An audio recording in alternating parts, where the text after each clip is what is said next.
ஒஸ்ட்ரிச் பார்த்தீங்கன்னா, சின்ன சின்ன கற்கள் எல்லாம் சாப்பிட்டுக்கிட்டு இருக்கும். ஸோ இந்த ஒஸ்ட்ரிச்கள் எதுக்காக சின்ன சின்ன ஸ்டோன்ஸ், பெபிள்ஸ் இதெல்லாம் சாப்பிட்றாங்கன்னு தெரியுமா?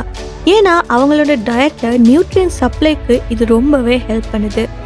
அது மட்டும் இல்லாமல் ஃபுட் டைஜஷனுக்கும் இது ரொம்பவே இம்பார்ட்டண்ட்டாக இருக்குது அவங்களோட வாழ்க்கையில்.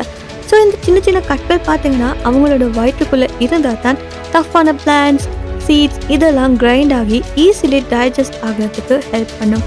ஸோ இந்த ஒஸ்ட்ரிச்சுக்கு பார்த்தீங்கன்னா கிசர்ட்னு சொல்லக்கூடிய ஒரு ஸ்பெஷலான வயிற்றில் ஒரு பகுதி இருக்குது.